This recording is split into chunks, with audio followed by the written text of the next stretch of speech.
A producer who could decide who won an Oscar and who would never work in Hollywood again. An actress who, years later, revealed that she received a direct proposition from this producer and that her partner at the time, Brad Pitt, decided to confront him face to face and take justice into his own hands.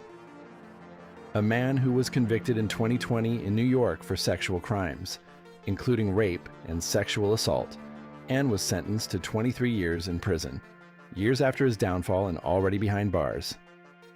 Harvey Weinstein spoke again, and this time, he brought Jeffrey Epstein's name to the table, a producer accused by multiple women, with stories that kept repeating themselves, in hotels, in private meetings, and always far from the cameras. What was most disturbing of all? They all stayed silent. Supposed job interviews that started like normal meetings and ended in hotel rooms, doors that closed, in situations that stopped being professional within minutes, careers that moved forward or disappeared, with no clear explanation, but clearly depending on satisfying Weinstein's strange demands. A name that was everywhere. Awards, movies, red carpets. And at the same time, in stories no one wanted to confirm, for years, everything stayed the same, until someone spoke. And after that, it could no longer be stopped. He was involved in, my professional life for like a long, long time. So I think it's sad. Well, I wish I had done more during the time. Wish I talked to him. I wish I had sat him down and go, Harvey, you can't do this. Because Weinstein's story is not just the downfall of one man, it is the story of how all of this happened in a plain sight. This is behind the icon, and this is the story of Harvey Weinstein. There is one specific episode that for years stayed in the background, but it reveals something very important. It shows what happened when someone decided to stand up to him. Gwyneth Paltrow was just starting her career. She was not yet the established star she would later become, and in that context, she had an encounter with Harvey Weinstein, a meeting that, at first, was supposed to be professional. But from one moment to the next, it turned into something completely different. According to her own testimony, Weinstein suggested they have a sexual relationship in exchange for helping her advance in the industry. A direct proposition, unexpected, difficult to process. At that time, she was dating Brad Pitt. She decided to tell him, and that is when everything changed. Brad went to find him. He confronted him. He grabbed him by the neck, and he gave him a very clear warning. If you ever do that to my girlfriend again, I'll kill you. After that episode, according to Paltrow's own account, Weinstein never made another move toward her, and that is what makes this story different. Because here, someone reacted, someone drew a line, but then an unavoidable question appears. What happened when no one stopped him? For years, the stories were anonymous, stories without names, voices without faces, until there came a moment when that changed, and once it changed, it could no longer be stopped. Because real names started to appear, names everyone knew. Gwyneth Paltrow and her incident along with Brad Pitt's reaction, Angelina Jolie, a figure impossible to ignore, who also decided to share her experience, Thurman, someone who had worked inside the system and who, for many years, remained silent. Judd, one of the first to speak publicly, Rose McGowan, one of the most direct voices and one of the hardest to silence. Years later, she revealed that during the filming of Phantoms, she had been raped by Weinstein, and that she had even told her co-star, Ben Affleck. According to her own account, Ben's reaction was immediate. He said, "Unbelievable, I told him to stop doing that." A sentence that leaves another question hanging in the air. How many more people knew what was really happening and chose to stay silent? And when all of those names started appearing together, the story stopped being a rumor. It became something impossible to ignore, because these were no longer isolated cases. It was a pattern, and for the first time, the system was starting to crack. And back then, if someone wanted to understand how Hollywood worked, there was one name that always came up: Harvey Weinstein. He was not an actor, he was not a director, but he had something more important: control, movies, awards, Careers. For years, his influence was absolute. He could turn someone into a star, or leave them completely outside the system. Festivals, red carpets, the Academy Awards, always present, always close to power. In that world, everything seemed normal. But over time, another version started to emerge, one that never appeared on camera, one that was never talked about in interviews, and one that, for years, remained completely out of sight. But there were three things that, even back then, already raised suspicions. 1. The private meetings. Actresses being called to hotels, meetings happening outside of offices, situations that stopped feeling professional. 2. The agreements. Situations that never became public, cases that were handled in private, and people who preferred for everything to stay that way. 3. The silence. Because many people knew, but no one spoke. And when silence lasts that long, it stops being a coincidence. But none of this was only about one person. It was a system. Good boy. Harvey gave us just what we needed, another hymn. Finally, I'd like to thank Harvey Weinstein. I would like to have Harvey Weinstein and Graham King on my side. Harvey Weinstein, Bob Weinstein, God bless them. My friends at Miramax for making this film, especially Harvey. And, Harvey, thank you for killing whoever you had to kill to get me up here today. and to Harvey Weinstein. And then Harvey Weinstein. Harvey Weinstein. Harvey and Bob Weinstein, everyone. Thank you, Harvey Weinstein. I want to thank Harvey and Bob Weinstein. My agent, Kevin Uvain, and God, Harvey Weinstein. An environment where power was concentrated, where opportunities depended on very few people, and where saying no could have consequences. Careers that stopped moving forward, projects that disappeared, doors that quietly closed. All of it, without explanation.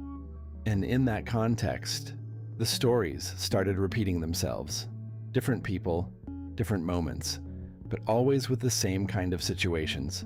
Meetings that changed in tone, uncomfortable propositions, closed environments, nothing officially confirmed, but not isolated either. And when a pattern keeps repeating, the way people see it begins to change.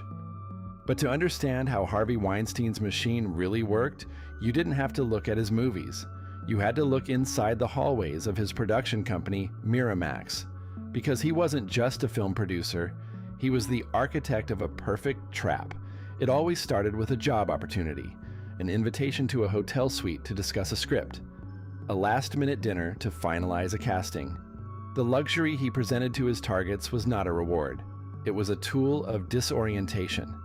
By taking the victim out of the office and into a bedroom, Harvey erased the line between the professional and the predator, before saying a single word. But Harvey did not act alone.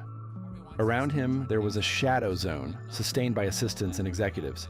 The protocol was always the same. An assistant would walk the actress to the door, assure her that this was a key meeting for her career, and the moment she stepped inside, the assistant disappeared. This is the darkest part of the system, environmental validation. If everyone around you acts as if this is normal, your survival instinct starts to doubt itself. It was not just fear of Harvey.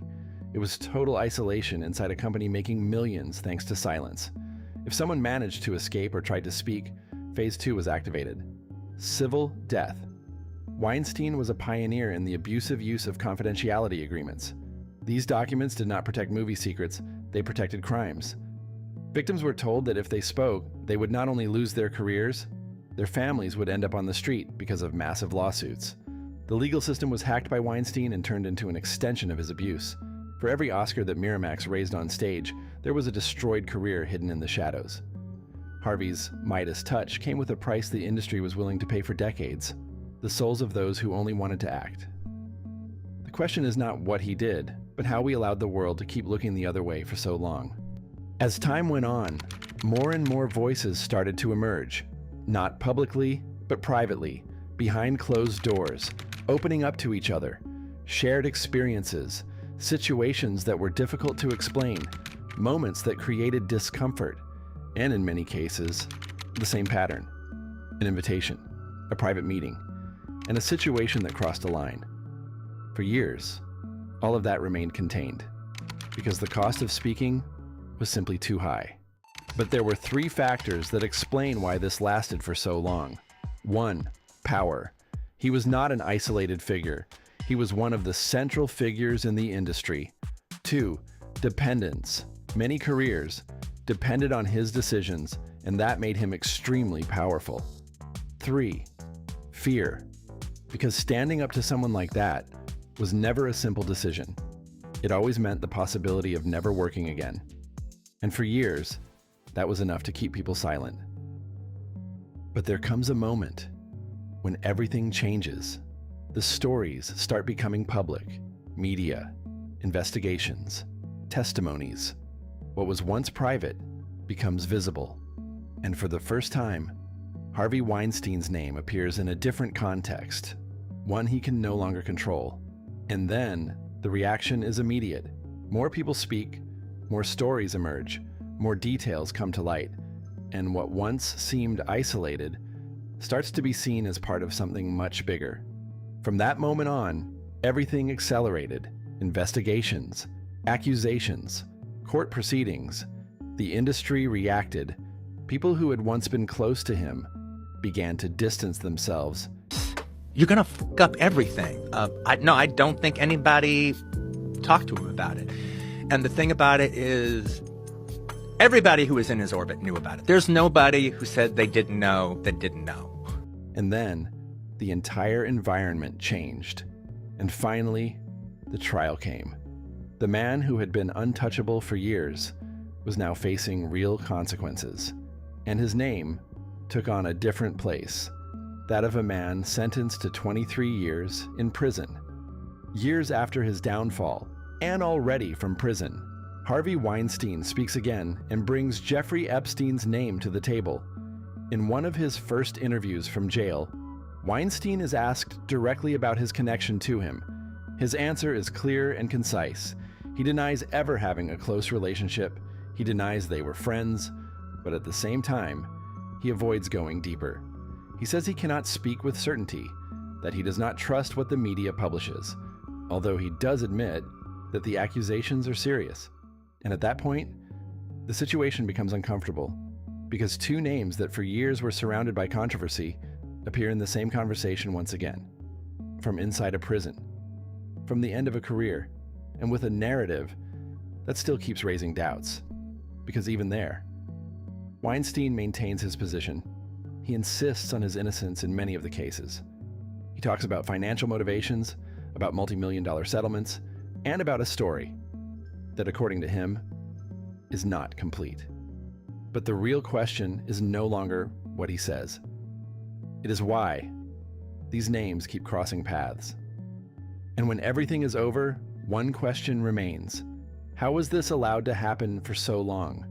Because the signs were there. And even then, no one stopped it. And that is where the story changes.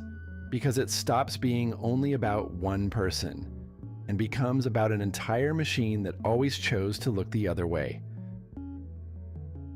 This was Behind the Icon, and this was the story of Harvey Weinstein, a story that was in plain sight and that no one stopped.